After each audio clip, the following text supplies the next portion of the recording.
눈물길 수술 후기. 약 1년 전쯤 눈병이 온 후로 눈물길이 막혔다. 왼쪽 눈이다. 눈물길은 눈물이 눈의 코 쪽 구석의 눈물 구멍으로부터 시작하여 코 쪽으로 들려있는 하나의 연결된 통로로 생산된 눈물이 흘러가는 길이다. 다른 말은 비루간이라고도 한다. 차일피일 미루다가 올 연초에는 꼭 수술하리라 다짐했다. 수술에 대한 거부관념이 흐려지고 많이 불편했기 때문이다. 설상가상으로 연말연시에는 코로나19 환자가 일일 600명에서 1300명으로 확산이 되어 이러지도 저러지도 못할 때 지은이 이 시기에 병원이 더 한산할 수 있다고 조언해줘서 수술해야 되겠다 마음먹었다. 서울 강남 세브란스 병원은 건강검진을 해서 나의 병원 이력들이 관리가 돼 있어 먼저 전화를 했다. 그러나 눈물길 전문 의사 선생님이 부재한다고 협력병원을 소개해 준다고 했다. 협력병원이라는 단어가 의료 영업 행위를 하는 것 같아서 마음에 동하지 않았다. 할 수 없이 나 스스로 전문 의사 선생님 있는 병원을 찾기로 했다. 동네 병원을 다닐 때 눈물길 수술은 대학병원에서 하는 것이 좋겠다고 추천해 줬기 때문에 대학병원을 찾다가 일산 동국대 병원을 결정했다. 담당 교수는 장민욱 교수로 서울 명문대학을 졸업했다는 경력이었다. 그래서 콜센터를 통해서 진료를 예약한 날이 2021년 1월 7일이었다.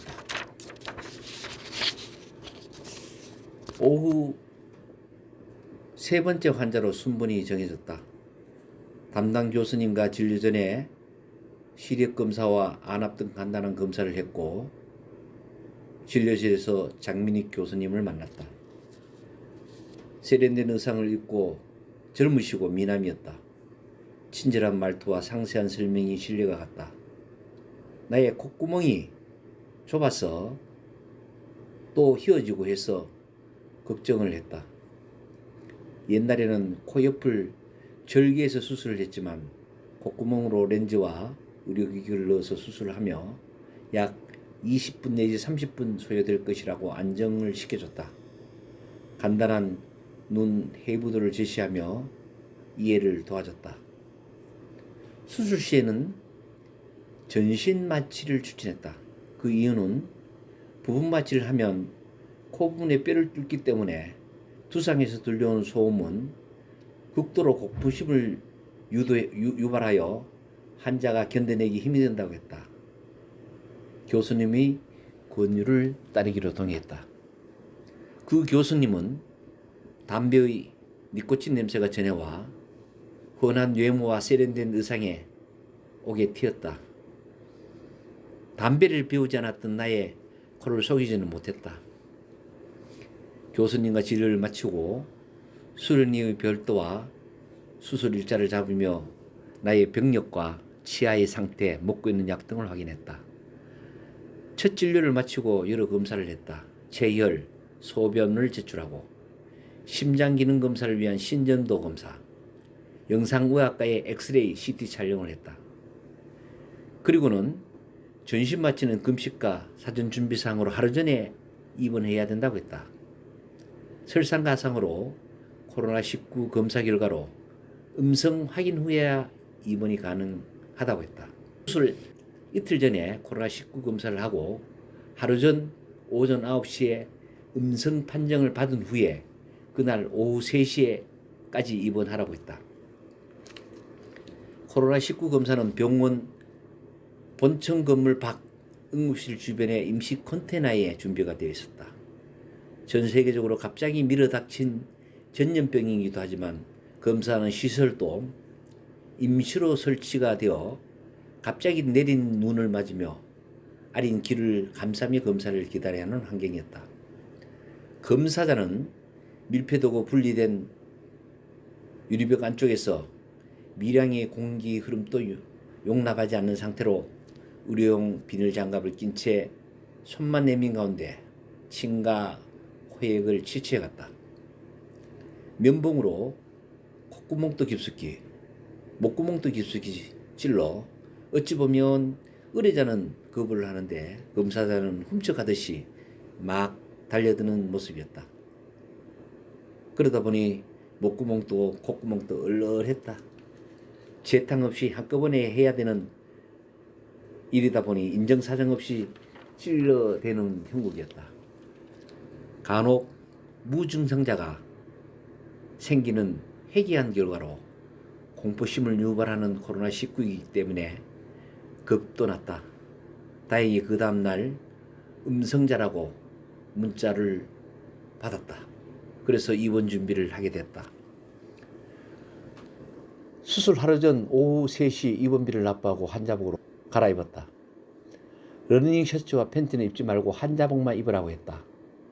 수술 시에 거치적거리는 걸 방지하는 조치라고 생각했다. 지난주에 했건만 또 흉부 엑스레이 촬영을 하고 입원동 침상으로 안내를 받았다. 예약자이기 때문에 42병동의 병실에 명표와 침상 명표가 부착이 되어 있었다. 그날 밤 12시부터는 물까지 금식하라고 했다. 저녁 병원식은 신청하지 않았다. 병원 식당의 밥은 왠지 먹고 싶지가 않았다. 병원 지하의 입점 식당에 가서 사 먹기로 했다. 이어서 간호사의 입원 환자 면담이 진행했다. 가족력, 나의 의치, 혈압, 당뇨 등을 질문했다. 곧이어 담당 마취 의사가 의료용 태블릿 자료를 소상하게 전신마취 과정을 설명해줬다. 이번에 알게 된 전신마취 상식으로 호흡도 마취에 포함된다는 것이다. 마취로 중지된 호흡이지만 호흡을 중지시킬 수 없어 계속 의료 행위를 한다는 것이다. 후두경을 이용하여 기도 내에 적절한 크기의 튜브를 삽입하고 그 튜브에 마취기를 연결하여 산소와 흡입 마취제를 흡입시키면서 인공호흡을 시행한다는 것이다. 그래서 마취가 끝나고 나면 튜브 관계 때문에 목구멍이 아플 수 있다고 설명해줬다. 전신 마취가 호락호락하지 않은 것임을 처음 알았다. 조금 뒤 알 수 없는 수액이 왼쪽 팔뚝을 통해 몸속에 스며들고 화장실을 갈 때마다 수액 폴대를 밀고 다녀야 하는 번거로운 환자의 일상으로 변해갔다. 내일 나의 수술 순번은 6번이라고 알려줬다. 저녁 식사는 지하 식당에 가서 갈비탕을 한 그릇 사 먹었다. 내일 저녁까지 견뎌야 하는 튼튼한 에너지원이었다. 최소 내일까지 2끼를 굶어야 하는 병원 일상이었다. 침대에 누웠지만 이래저래 생각이 깊어 잠이 오지 않았다. 혹 마취가 깨어나지 않으면 어떡하지가 가장 우려스러웠다. 죽음을 두려워하는 한갓 보잘것없는 인간이었다. 애꿎은 휴대전화만 만지작거리다 새벽에 잠이 들었다. 하룻밤 자는 병상이었고 전신 마취를 해야 된다는 부담으로 자다 깨달을 반복했다. 다음날 새벽 6시부터 간호사의 발길이 분주하다. 나의 혈압을 측정하고는 8시 30분에 안과 진료가 있으니 받으라고 했다. 안과에 도착하니 베드에 누운 나에게 수술하는 왼쪽 콧구멍으로 약품을 분사했다. 싸하고 칼칼하고 아래 고통이 심했다. 마취제라고 했다. 조금 뒤 마취한 콧구멍으로 거즈를 수술해 박았다. 마취가 덜 된 것 같을 정도로 아팠다. 통증이 셌다. 수술 전에 좁은 콧구멍을 확장하는 선행치료라고 했다. 거즈 3개를 넣어야 되나? 내가 통증을 많이 느껴 2개 반만 넣겠다고 했다. 신음을 하고 베드를 좌우로 흔들었기 때문이다. 병원에 온 것이 후회되는 시점이 시작되고 있었다.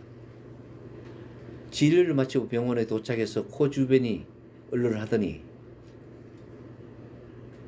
통증이 점점 퍼져 머리 전체가 욱신거린다.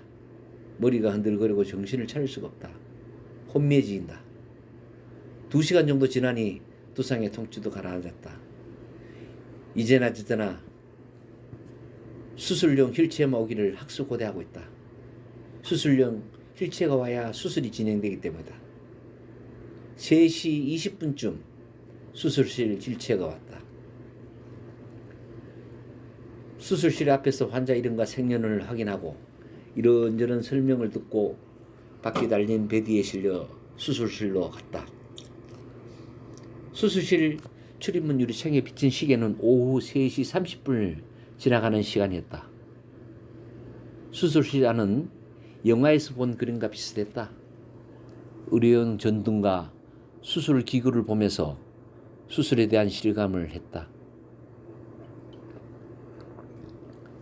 마취 담당 의사의 설명으로 혈관으로 마취제가 유입되면 잠이 오면서 전신 마취가 되고 곧 눈물길 수술이 진행되며 수술이 끝나면 약 30분 회복실에서 회복 후 병실로 이동한다는 얘기를 듣고 마취액이 링거간을 타고 들어갔는지 어떠한 생각도 나지 않는다. 눈을 뜨고 시계를 봤을 때는 오후 4시 30분이었다. 수술 30분, 회복 30분 정도 소요되었다고 한다. 곁에 있는 사람이 그랬는데 아마 간호사였을 것이다. 정신이 또렷하지 않았고 머리도 아팠다. 코 주변이 얼얼한 게 마취에서 끼어나는 통증임을 깨달았다. 퇴원 준비 설명으로 분주한 간호사는 투약할 약 1번은 수술한 콧구멍에 1일 분사하고 약 2번과 3번은 수술한 눈에 1일 4회 넣으라고 했다. 복용약은 진통소염제로 1일 19, 3회 복용하고 머리를 감으면 안 된다고, 수술한 눈으로 물이 들어가면 절대 안 된다고 강한 의조로 주문했다. 콧구멍 바깥 거즈는 내일 아침에 제거하고 속 거즈는 분사약으로 녹을 것이니 제거하지 말라고 했다. 그리고 퇴원비를 납부하고 퇴원해도 된다고 했다. 정신이 맑지 않아 직접 운전하는 것은 무리일 것 같아 대리기사를 불러놓고 퇴원비를 납부했다. 저녁 6시가 넘어 수술비 목록이 불분명한지 60만 원을 가결제하면서 다음 진료 시 정산을 보라고 했다. 절대 손해보지 않는 병원임을 또 보게 되었다. 퇴원 후 집으로 온 후 통증은 생각보다 미미했다. 특이한 것은 눈물과 콧물이 평상시보다 심했다. 퇴원일과 그 다음 날까지는 눈물과 콧물 재채기가 많았다. 3일차부터는 안약을 넣으면 눈물길로 타고 들어가 목구멍으로 잘 넘어갔다. 3일차가 되니 심적으로 수술이 잘 되었구나라고 안정적인 생각이 들고 수술 후 모든 기능이 정상으로 찾아 들어가는 것 같았다. 일주일 후에 다시 외래 진료를 받다. 일산동국대 안과 장민욱 교수는 안과 기구로 나의 눈을 보고는 만족해했다. 그리고는 잘 되어가고 있다고 나에게 전해주면서 신뢰의 미소를 보여줬다. 의사가 환자에게 보여줄 수 있는 최고의 신뢰를 보여줬다고 생각한다. 3일차까지 눈물과 콧물, 재채기가 많았다고 하니 수술 부위와 관련이 있으니 걱정 말라고 했다. 샤워나 머리 감기도 가능하다고 했다. 수술에 따라 중지했던 콜레스테롤 약 관련으로 아스피린도 다시 복용해도 된다고 했다.